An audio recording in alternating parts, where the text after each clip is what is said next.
Good morning students. Today I am going to discuss about the topic is temperature coefficient of a resistance and their and the problems. Okay. So இன்னைக்கு வந்து temperature resistance-னா என்னன்னு சொல்லி last வந்து definitions பார்த்தோம் last கிளாஸில். இன்னைக்கு வந்து நம்ம temperature coefficient of the resistance-னா என்ன related problems-லாம் இன்னைக்கு பார்க்கலாம். ஓகே, வாங்க நெக்ஸ்ட் ஸ்லைட் பார்ப்போம்.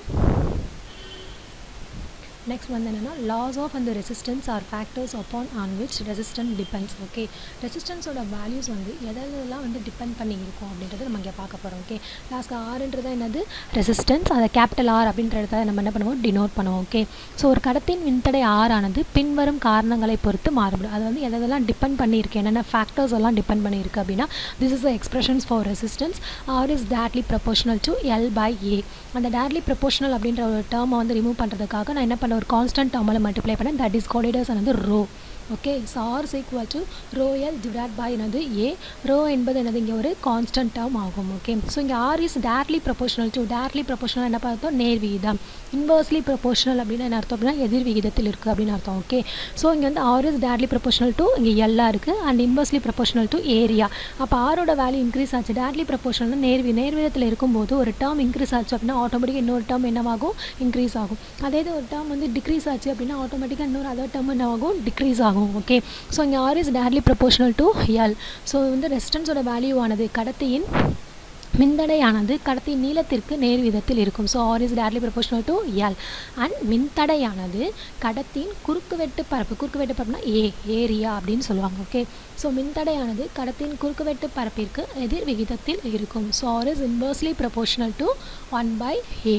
ஓகே, ஸோ அந்த மாதிரி அது மாதிரி ஒரு கடத்தியோட மின்தடையானது மெட்டீரியலை பொறுத்து இருக்கும். என்ன மெட்டீரியலால் நம்ம மேனுஃபேக்சர் பண்ணுறோமோ அந்த மெட்டீரியலை பொறுத்து அதோட ரெசிஸ்டன்ஸ் வேல்யூ வந்து வேரி ஆகலாம்.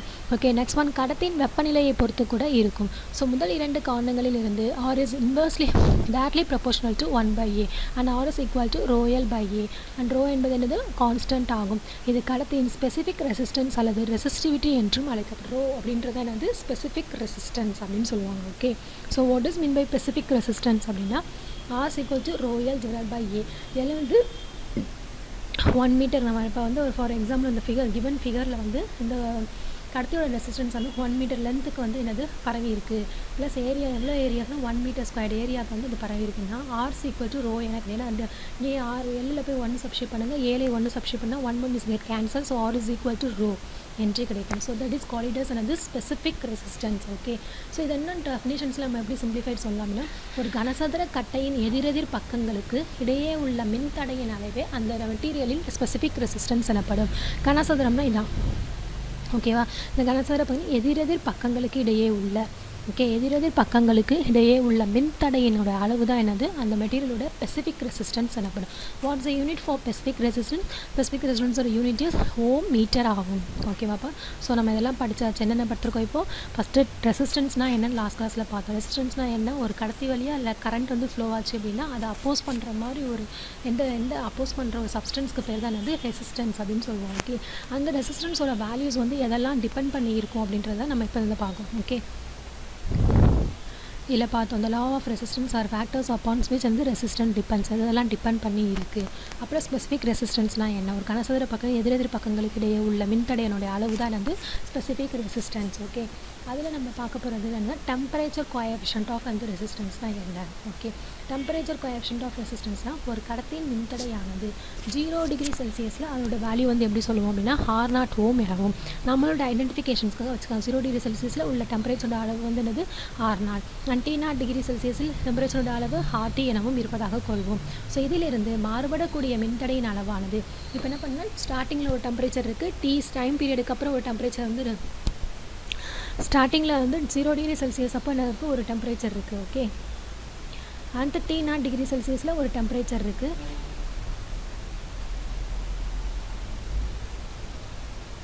T0 டிகிரி செல்சியஸில் உள்ள டெம்பரேச்சர் வந்து RT ஓம் எனவும் இருப்பதாக கொள்வோம். ஸோ இதிலேருந்து மாறுபடக்கூடிய மின்தடையின் அளவு வந்து RT மைனஸ் R0 எனவும். ஸோ இந்த அளவு கண்டக்டரின் இனிஷியல் வேல்யூ ஆஃப் ரெசிஸ்டன்ஸ் R0க்கு நேர் விகிதத்தில் இருக்கும். ஸோ இந்த சேஞ்ச் ஆஃப் ரெசிஸ்டன்ஸோட வேல்யூ கடத்தியில் ஸ்டார்டிங்கில் உள்ள ரெசிஸ்டன்ஸ் வேல்யூக்கு டேட்லி ப்ரொபோஷனல் ஆகும். ஸோ R0 இஸ் டேட்லி ப்ரொபோஷனல் டு RT மைனஸ் அந்த R0.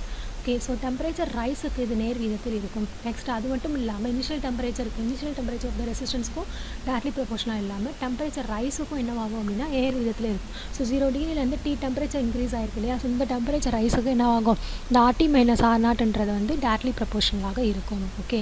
ஸோ இதுலேருந்து நம்ம என்ன கொண்டு வரோம் அப்படின்னா டெம்பரேச்சர் கோஎஃபிஷியன்ட் ஆஃப் த ரெசிஸ்டன்ஸ்னால் என்ன அப்படின்னு சொல்லி சிம்பிள் அப்படி டிஃபைன் பண்ணலாம். 1 ஓம் மின்தடையில் 1 டிகிரி செல்சியஸ் அதிகரிக்கும் போது இந்த ரெசிஸ்டன்ஸில் வந்து 1 ஓம் ரெசிஸ்டன்ஸில் நான் என்ன பண்ண அதோட டெம்பரேச்சரை 1 டிகிரி நான் வந்து அதிகரிக்கிறேன் அப்படின்னா இந்த கண்டக்டரில் மாறுபடக்கூடிய மின்தடையின் அளவு தான் என்னது டெம்பரேச்சர் கோஎஃபிஷியன்ட் ஆஃப் வந்து ரெசிஸ்டன்ஸ். ஓகே.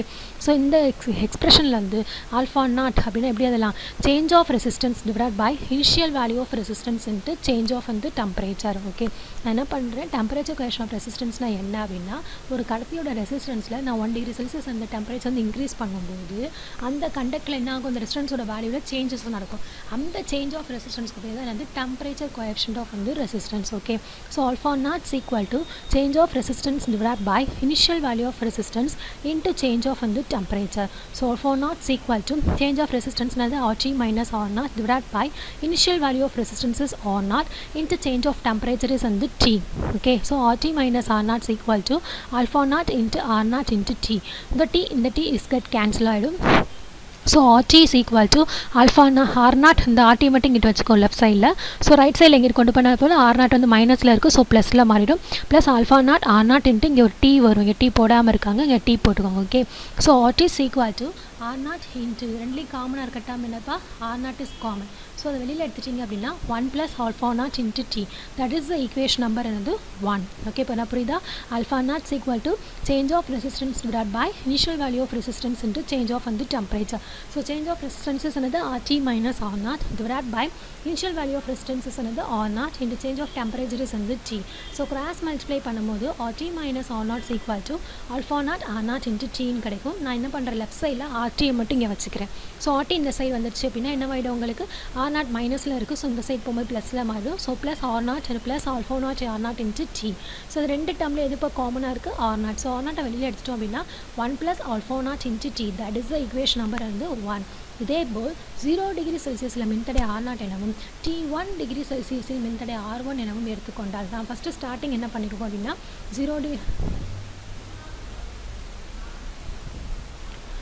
டிகிரி செல்சியஸில் என்ன பண்ணுறாங்க, மின்தடை வந்து R0 to T டிகிரி செல்சியஸில் வச்சுக்கிறாங்க. இப்போ செகண்ட் வந்து நான் என்ன பண்ணுறேன், வேறு அசம்ஷன் 0 டிகிரி செல்சியஸில் உள்ள மின்தடை வந்து R0ன்னு வச்சுக்கிறேன். T1 டிகிரி செல்சியஸில் உள்ள மின்தடை R1 வச்சுக்கிட்டா எனக்கு எப்படி எக்ஸ்பிரஷன் கிடைக்கும். So alpha not equal to RT minus R0 divide by R0 into T1. So cross multiply பண்ணுங்க அப்படின்னா R1 equal to R0 plus alpha naught R0 into T1. R0 is common term. So வெளியில் எடுத்துட்டிங்க அப்படின்னா 1 plus alpha not into T1. That is the equation number 2. இதே போல் நான் என்ன பண்ண ஒவ்வொருத்தனையும் டெம்பரேச்சர் கூட்டுவேன். ஃபஸ்ட்டு T டிகிரி செல்சியஸில் இருக்கும்போது என்ன கிடைக்குது, அப்புறம் T1 டிகிரி செல்சியஸ்க்கு இன்க்ரீஸ் பண்ணும்போது என்ன கிடைக்குது, அது T2 டிகிரி செல்சியஸ்க்கு இன்க்ரீஸ் பண்ணும்போது என்ன கிடைக்குது அப்படின்றத நம்ம பார்க்க போகிறோம். ஓகே. இப்போ 0 டிகிரி செல்சியஸில் மின்தடை R0 எனவும் T2 டிகிரி செல்சியஸில் மின்தடை அப்படின்னா T1 சப்ஸ்டிட் பண்ண இடத்துல நீங்கள் T2 போட போகிறீங்க. அவ்வளோதான் சேஞ்சஸ் நடக்க போகுது. ஓகேவா. அந்த ரெசிஸ்டன்ஸோட வேல்யூ இங்கே டிஃபர் ஆகும். T2னா R2 ஓம் எடுத்துக்கிறீங்க, T1னா R1. So R2 minus R0 divide by R0 into T2. So cross multiply பண்ணுங்கள். Alpha not into R0 T2 equal to R2 minus R0 அப்படின்னு. ஸோ R2 மட்டும் இந்த பக்கம் லெஃப்ட் சைடில் வச்சுட்டிங்க அப்படின்னா இது ரெண்டில் என்ன, R0 மைனஸ் டேர்ம் இங்கே பார்க்கும்போது ப்ளஸ்ஸாக மாறிடும். So R0 plus alpha not into R0 into T2. So R2 equal to இது ரெண்டும் காமனாக இருக்க டேர்ம் என்னப்பா R0. ஸோ வெளியில் எடுத்துட்டிங்க அப்படின்னா 1 plus alpha not into T2. That is equation number என்னது 3. இப்போ இந்த செகண்ட் ஈக்குவேஷனும் தேர்ட் ஈக்குவேஷனும் நான் என்ன பண்ணுறேன், டிவைட் பண்ணுறேன்.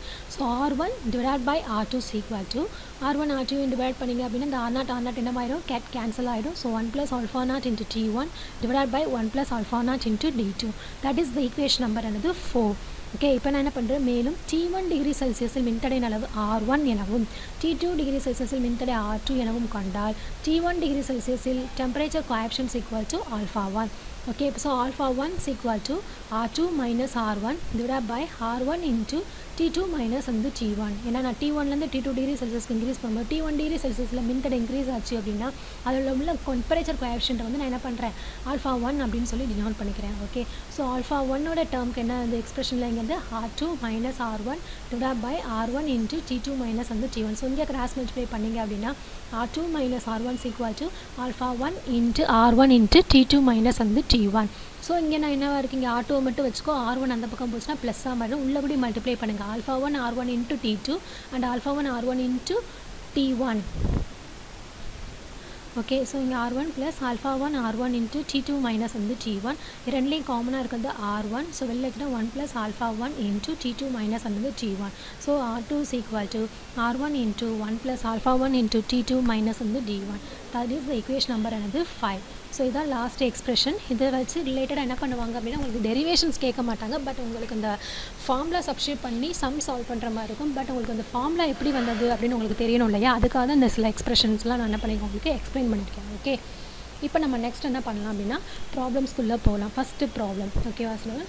ஃபஸ்ட்டு என்ன பண்ணால் சிம்பிளி இந்த மாதிரி ப்ராப்ளம்ஸ் வந்து என்ன பண்ணால் 2 மார்க்ஸ் 3 மார்க்ஸில் கேட்குறதுக்கு நிறைய சான்சஸ் இருக்குது. ஃபஸ்ட்டு என்ன கேட்டிருக்காங்கன்னா, calculate the current and resistance of a 100 watt 200 volt electric bulb. ஓகேவா, என்ன பண்ணுறாங்க, ஒரு பல்போட ரெசிஸ்டன்ஸ் வேல்யூ கரண்ட் வேல்யூ நீங்கள் கால்குலேட் பண்ணணும். ஆனால் கொடுத்துருக்கிறது என்னென்ன கொடுத்துருக்காங்க, power is given and voltage is also given.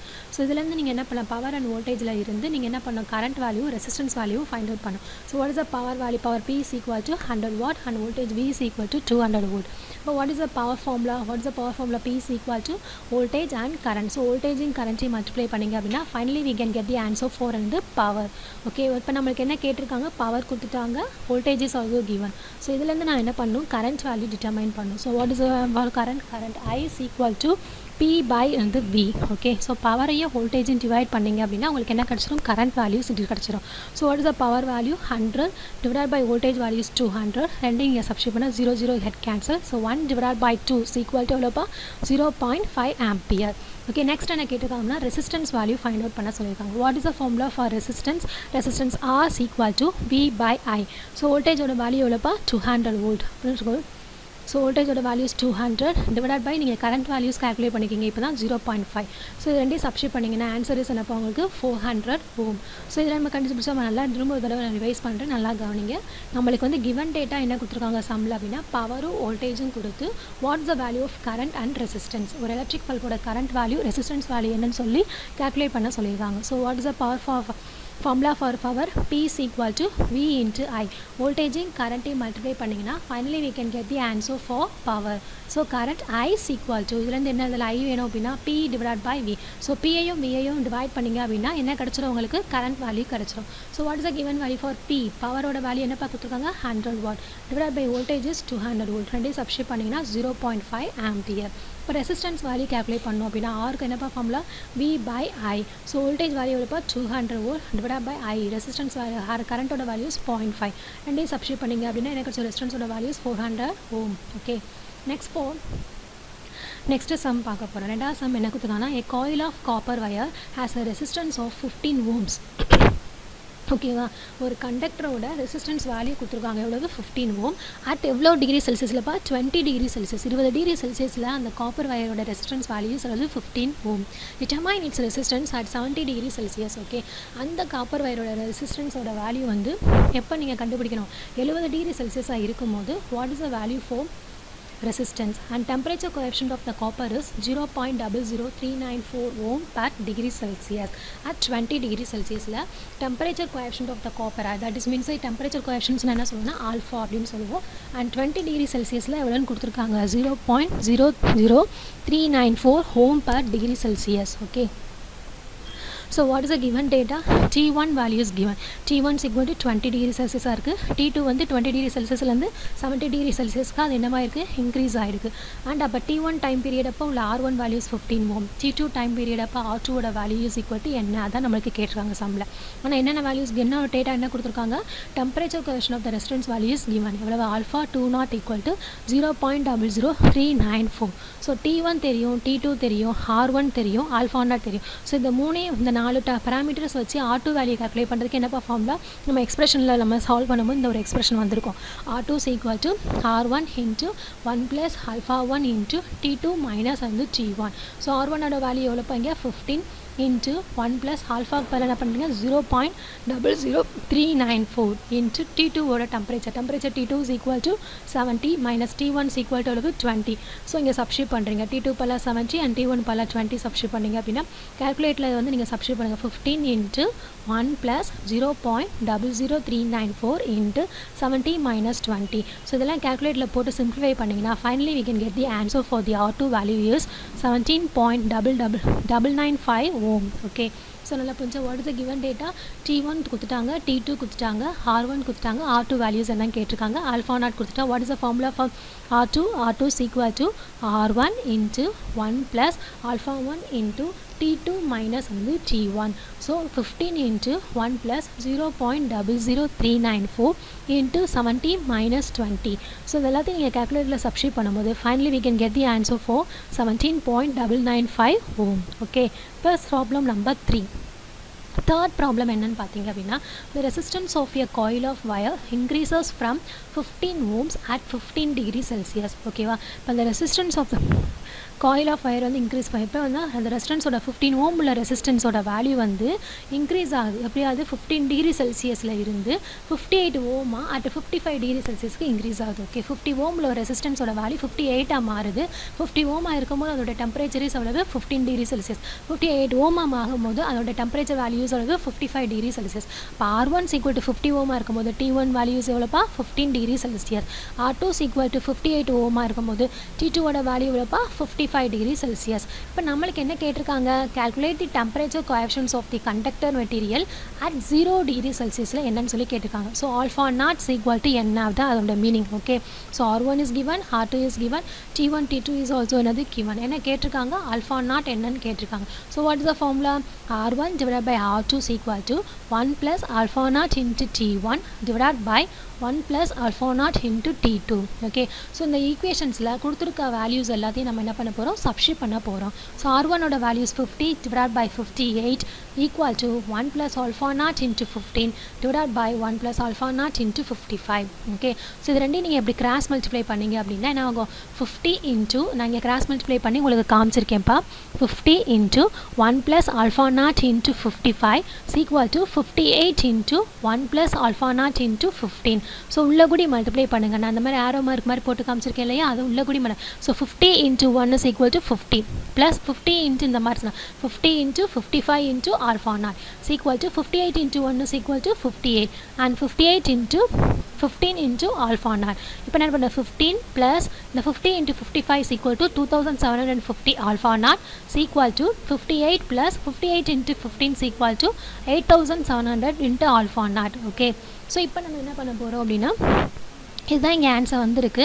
இதை நான் என்ன பண்ணுறேன் 50 இந்த பக்கம் வச்சுக்கிறேன் -58 இந்த பக்கம். இப்போ இந்த கான்ஸ்டன்ட் டேர்ம்ஸ்லாம் ஒரு பக்கமாகவும் அந்த ஆல்ஃபா நாட் டேர்ம்ஸ் எல்லாம் ஒரு பக்கமாக வச்சோம். So 50 minus 58 is equal to 870 alpha naught minus 2750 alpha naught.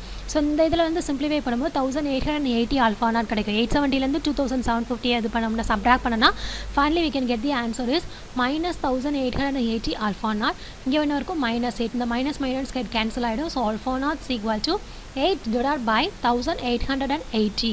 So what is the answer for alpha naught equal to final answer உள்ளப்பா 0.00425 ohm per degree Celsius. இது 0.00 somethingல இருக்குது. இது இன்னும் சிம்பிளிஃபை பண்ணி எப்படி எழுதலாம்ப்பா 4.25 into 10 to the power minus 3 ohm per degree Celsius. Okay. So இப்போ நம்ம என்ன பண்ண போகிறோம் அப்படின்னா temperature of a coil of wire increases from 50 ohms at 15 degree Celsius to 58 ohms at 55 degree என்னது Celsius. ஓகே ஸோ 50 ஓமில் இருக்கும்போது அதோட டெம்பரேச்சர் ரேட்டிங் இஸ் 15, 58 ஓமாக இருக்கும்போது அதோட டெம்பரேச்சர் வேல்யூஸ் ஈக்குவல் டு அது 55 டிகிரி என்னது செல்சியஸ். நமக்கு டெம்பரேச்சர் கொஷன் of the resistance of the material எவ்வளோ கொடுத்தா 0 டிகிரி செல்சியில் அப்போ ஆல்ஃபா நாட் என்னன்னு சொல்லி நம்மளுக்கு கேட்டிருக்காங்க. இப்போ what is the formula for calculating இந்த find out the values of alpha naught கண்டுபிடிக்கிறதுக்கு what is the formula R1 divided by R2 is equal to 1 plus alpha naught into T1 divided by 1 plus alpha naught into T2. So இந்த ஈக்குவேஷன்ஸில் நான் கொடுத்துருக்க given datas எல்லாத்தையும் substitute பண்ணோம்னா what is the final value for alpha naught? Alpha naught is equal to 4.25 into 10 to the power minus 3 and what is the unit of temperature coefficient of the resistance that is equal to ohm per degree in the Celsius. Okay.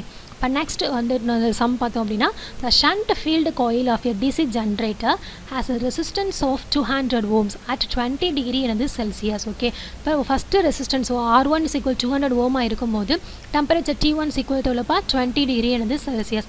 Find its resistance at 80 degree Celsius if the temperature coefficient of the resistance is 0.004 ohm per degree Celsius. Okay, இப்போ என்ன கேட்டிருக்காங்கன்னா R2ஓட value என்ன, எப்போ R2ஓட value வந்து temperature எனக்கு 80 degree Celsius, அந்த temperature அப்போ எனக்கு alpha 2 எவ்வளோ கிடச்சிருக்கு, 0.004 ஓம் கிடச்சிருக்காங்க.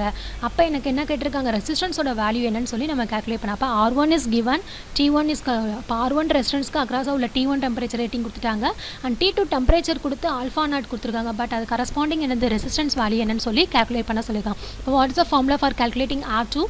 R2 is equal to R1 into 1 plus alpha 1 into T2 minus T1. That is the formula for calculating the R2. இந்த கொடுத்துருக்க given இந்த ஃபார்முலாவில் நான் என்ன பண்ணுறேன், given டேட்டாஸ் எல்லாத்தையும் போய் சப்ஸ்டியூட் பண்ண போகிறேன். ஸோ R1க்கு பல நான் என்ன பண்ணுறேன், 200 into 1 plus alpha 1க்கு பல என்ன பண்ணுறேன், 0.004 into T2 minus T1. T2ஓட வேல்யூஸ் 80 minus T1ஓட வேல்யூஸ் வந்து 20. ஸோ இது எல்லாத்தையும் சப்ஸ்டியூட் பண்ணோம்னா what is the final value for R2? R2 is equal to 248 வந்து ohm. Okay, so that is the answer for வந்து R2. நல்லா கவனிச்சுக்கோங்க, சம்ம நல்லா ரீட் பண்ணு. என்ன கொடுத்துருக்காங்க, the shunt field coil of a TC generator has a resistance of 200 ohms at 20 degree எனது செல்சியஸ். ஓகே, ஸோ ஒரு ரெசிஸ்டன்ஸ் வேல்யூ கொடுத்து கரஸ்பாண்டிங் எனது டெம்பரேச்சர் வேல்யூ கொடுத்துருக்காங்க, அண்ட் T2ஓட வேல்யூ கொடுத்து ரெசிஸ்டன்ஸோட வேல்யூ என்னன்னு சொல்லி கேல்குலேட் பண்ண சொல்லியிருக்காங்க. அண்ட் ஆல்ஃபாவோட வேல்யூஸ் ஆல்சோ கிவன், எவ்வளோப்பா, 0.00 எனது 4. Okay, so what is the value for R2ன்னு கேட்டாங்கன்னா R2 is equal to R1 into 1 plus alpha 1 into T2 minus T1. So கொடுத்துருக்க எல்லா வேல்யூஸுமே நீங்கள் என்ன பண்ண போகிறீங்க, அந்த ஈக்குவேஷன்ஸில் சப்ஸ்டியூட் பண்ண போகிறீங்க. சப்ஸ்டியூட் பண்ணால் what is the final value, 248 ஓம். ஓகேவா, இப்போ நல்லா புரிஞ்சிருக்கும்னு நினைக்கிறேன். நம்ம என்னென்ன கிளாஸில் நம்ம பார்த்துருக்கோம் அப்படின்னா, ஃபஸ்ட்டு நம்ம பார்த்தது என்னப்பா இந்த கிளாஸில், ஃபஸ்ட்டு டாப்பிக்கு என்ன பார்த்தோன்னா temperature coefficient of resistance and problems. First வந்துன்னா ரெசிஸ்டன்ஸ்னால் என்ன, ஒரு கண்டக்டர் வழியாக ஃப்ளோ ஆகக்கூடிய கரண்ட்டை அப்போஸ் பண்ணுற ஒரு சப்ஸ்டன்ஸ்க்கு பேர் தான் என்னது, ரெசிஸ்டன்ஸ். அந்த ரெசிஸ்டன்ஸோட எப்படி டினோட் பண்ணுவோம் அப்படின்னா கேபிட்டல் ஆர் அப்படின்ற எழுத்தால ரெப்ரசென்ட் பண்ணுறாங்க. What's the unit for resistances, ohm. அந்த ரெசிஸ்டன்ஸோட வேல்யூ என்னென்ன ஃபேக்டர்ஸ் எல்லாம் டிபெண்ட் பண்ணி இருக்குது அப்படின்னா, that is a formula for resistance. R is directly proportional to rho all L by A. அந்த டைரக்ட்லி ப்ரொபோஷனல் டேர்மை ரிமூவ் பண்ணுறதுக்காக ஒரு கான்ஸ்டன்ட் டேர்ம் நான் மல்டிப்ளை பண்ணுறேன், தட் இஸ் என்னது ரோ. அந்த ரோக்கு பேர் தான் என்னது, ஸ்பெசிஃபிக் ரெசிஸ்டன்ஸ் அப்படின்னு சொல்லுவாங்க. ஸ்பெசிஃபிக் ரெசிஸ்டன்ஸ் என்ன, ஒரு கனசதுர கட்டையினுடைய எதிரெதிர் பக்கங்களுக்கு இடையே உள்ள ரெசிஸ்டன்ஸோட மதிப்பு தான் என்னது, specific resistance. What is the formula for specific resistance is ohm meter. Okay, so இங்கே என்னென்னலாம் டிபெண்ட் பண்ணியிருக்குன்னா, இஸ் இந்த resistance value is directly proportional to L but inversely proportional to area. So length அதிகமாக என்னவாகும், ரெசிஸ்டன்ஸ் வேல்யூவும் increase ஆகிட்டே இருக்கும். Length குறைய ரெசிஸ்டன்ஸ் வேல்யூ என்னவாகிட்டே இருக்கும், குறைஞ்சிட்டே போகும். ஆனால் இதுக்கு inversely proportional to area. Area வந்து கம்மியாக இருந்துச்சு அப்படின்னா அங்கே ரெசிஸ்டன்ஸோட வேல்யூ ஜாஸ்தியாக இருக்கும். ஏரியா வந்து அதிகமாக இருந்துச்சு அப்படின்னா அங்கே ரெசிஸ்டன்ஸோட வேல்யூ கம்மியாக இருக்கும். ஓகே, ஸோ இதை நம்ம பார்த்துருக்கோம். நெக்ஸ்ட் வந்து பார்த்தது என்னென்னா temperature coefficient of the resistance. So இது டெம்பரேச்சர் கோஎஃபிஷியன்ட் ஆஃப் த ரெசிஸ்டன்ஸ்னால் என்ன அப்படின்னா, ஒரு ஓம் மின்தடையில் வந்து நான் என்ன பண்ணுறேன், 1 டிகிரி செல்சியஸ் வந்து டெம்பரேச்சர் வந்து நான் இன்க்ரீஸ் பண்ணும்போது அந்த ரெசிஸ்டன்ஸில் என்னவாகும், சேஞ்சஸ் நடக்கும். இப்போ நான் டெம்பரேச்சரை இன்க்ரீஸ் பண்ண என்னவாகும், ஆட்டோமேட்டிக் அந்த ரெசிஸ்டன்ஸோட வேல்யூலையும் சேஞ்சஸ் நடக்கும். தட் இஸ் கால்ட் அஸ் வந்து temperature coefficient of the resistance. Okay, so அதுதான் ஃபார்முலா என்னென்னா, alpha not equal to change of resistance divide by initial value of resistance into change of வந்து temperature. So alpha nought calculate பண்ணுறதுக்கு என்ன formula, RT minus R nought divide by R nought into என்னது T divide by R0 into T. So இதிலெல்லாம் என்ன பண்ணுறாங்க, ஒவ்வொரு இதுக்கும் ஒவ்வொரு எக்ஸ்பிரஷன்ஸ் இருக்குது. இந்த எக்ஸ்பிரஷன்ஸ் எல்லாம் நம்ம எங்கே யூஸ் பண்ண போகிறோம், ப்ராப்ளம் சால்விங்ஸில் யூஸ் பண்ண போகிறோம். ஸோ ஃபஸ்ட்டு நம்ம பார்த்த ப்ராப்ளம் என்ன அப்படின்னா, ஒரு சம்மில் என்னென்ன டேட்டாஸ்லாம் கொடுத்துருக்காங்க அப்படின்னா, ஒரு பல்போட பவர் அண்ட் வோல்டேஜ் வேல்யூ கொடுத்து what's the value of current and resistance. Current and resistance value நீங்கள் கால்குலேட் பண்ணோம் அப்படின்னா, what's the formula for current I is equal to P by V. So இந்த பவரையும் வோல்டேஜையும் டிவைட் பண்ணிங்கன்னா உங்களுக்கு என்ன கிடச்சிடும், கரண்ட் வேல்யூஸ் கிடச்சிடும். ரெசிஸ்டன்ஸ் வேல்யூ கால்குலேட் பண்ணுறதுக்கு என்ன ஃபார்முலானா, வோல்டேஜும் கரண்ட்டையும் நீங்கள் என்ன பண்ணுங்க, டிவைட் பண்ணுறங்க. ஸோ கிடைக்கும் போது ரெசிஸ்டன்ஸ் வேல்யூஸ் ஆல்சோ வந்து கிடச்சி ஃபைண்ட் அவுட் பண்ணிடலாம். நெக்ஸ்ட் என்னத்தெல்லாம் சம் கிடைக்கிறோம் அப்படின்னா, T1 T2 வேல்யூ கொடுத்து R1லாம் கொடுத்துட்டு R2 வேல்யூ என்னன்னு சொல்லி கால்குலேட் பண்ண சொல்லலாம். R2 வேல்யூ கால்குலேட் பண்ணுறதுக்கு என்னப்பா formula, R1 into 1 plus alpha 1 into T2 minus T1. So நம்ம பொறுமையாக சம்மை வந்து ரீட் பண்ணி சம்மில் கொடுத்துருக்க கிவன் டேட்டாஸ்லாம் எழுதி என்ன ஃபைண்ட் அவுட் பண்ண சொல்லியிருக்காங்க. ஸோ என்னென்ன டேட்டாலாம் கிவன் இருக்குது அதை வச்சு நம்ம எப்படி வந்து எந்த ஃபார்முலாவில் நம்ம அந்த வேல்யூஸ்லாம் சப்ஸ்டியூட் பண்ணால் நம்மளுக்கு ஃபைண்ட் அவுட் பண்ண வேல்யூ வந்து வரும்ன்றதை நம்ம நல்லா யோசிக்கணும். ஸோ எக்ஸ்பிரஷன் உள்ள அந்த இதை மட்டும் நீங்கள் என்ன பண்ணால் மனப்பாடம் பண்ணி அந்த ஃபார்முலாஸ் மட்டும் நீங்கள் மெமரைஸ் பண்ணிக்கிட்டா போதும். Okay, so R2 is equal to R1 into 1 plus alpha 1 into T2 minus T1. So இந்த வேல்யூஸ் எல்லாத்தையும் சப்ஸ்டியூட் பண்ணிங்கன்னா R2 value is equal to 17.995 ohm. So இதே மாதிரி தான் என்ன பண்ணிக்காங்க, ரெண்டு ரெசிஸ்டன்ஸ் வேல்யூ 2 டெம்பரேச்சர் வேல்யூ கொடுத்து ஆல்ஃபா நாட் வேல்யூ கால்குலேட் பண்ண சொல்லுவாங்க. அப்போ அதுக்கு என்ன formula, R1 divided by R2 is equal to 1 plus alpha naught into T1 divided by 1 plus alpha naught into T2. So இந்த வேல்யூஸ் எல்லாத்தையும் இதை சப்ஸ்டியூட் பண்ணிங்கன்னா உங்களுக்கு என்ன கிடச்சிரும், ஆல்ஃபா நாட்டோட வேல்யூ வந்து கிடச்சிரும். ஓகே, அப்போ நெக்ஸ்ட் என்னெல்லாம் கொடுத்துருக்காங்க, R1 value, T1 value, R2 value என்ன கேட்டிருக்காங்க, T2 வேல்யூ, ஆல்ஃபா நாட்லாம் கொடுத்து R2ஓட வேல்யூ என்னன்னு கண்டுபிடிக்கிறதுக்கு formula R1 into 1 plus alpha 1 into T2 minus வந்து T1. ஸோ இந்த கொடுத்துருக்க கிவன் டேட்டாஸ் எல்லாத்தையும் இந்த ஃபார்முலா நீங்கள் சப்ஸ்டியூட் பண்ணிங்கன்னா என்ன கிடச்சிரும், உங்களுக்கு R2ஓட வேல்யூஸ் கிடச்சிரும். ஸோ இன்றைக்கி கிளாஸில் ரெசிஸ்டன்ஸ்னால் என்ன, ஸ்பெசிஃபிக் ரெசிஸ்டன்ஸ்னால் என்ன, டெம்பரேச்சர் கோஎஃபிஷியன்ட் ஆஃப் த ரெசிஸ்டன்ஸ்னால் என்ன, அது ரிலேட்டடான ஒரு 4 ப்ராப்ளம்ஸ் கேட்டிருக்கோம். இந்த 4 ப்ராப்ளம்ஸில் இருந்தால் ரிப்பீட்டடாக உங்களுக்கு என்ன வந்துகிட்டே இருக்கும், சம் வந்துகிட்டே இருக்கும். ஸோ நல்லா கோ த்ரூ பண்ணுங்கள், வீடியோஸை ஸ்கிப் பண்ணாமல் ஃபுல்லாக கவனிங்க. சம்மை வந்து சால்வ் பண்ணி பாருங்கள், கேல்குலேட்டில் போட்டு பாருங்கள். ஏதாவது வந்து உங்களுக்கு வேல்யூஸ் எல்லாம் கேல்குலேட்டில் போட்டு பார்க்க தான் உங்களுக்கு ப்ராக்டிஸ் ஆகும். ஓகேவா, ஸோ இந்த சப்ஜெக்டை பொறுத்த வரைக்கும் கொஞ்சம் ப்ராப்ளமேட்டிக் பேப்பர் தான். ஸோ நீங்கள் வந்து ப்ராப்ளம் எந்த அளவுக்கு நீங்கள் ஒர்க் அவுட் பண்ணுறீங்களோ அந்தளவுக்கு இது ஈஸியாக இருக்கும். ஓகே ஸ்டூடெண்ட்ஸ், நல்லா கோ த்ரூ பண்ணுங்கள். ஏதாவது டவுட்ஸ் இருந்தால் எங்கிட்ட கேளுங்க. Okay, thank you students.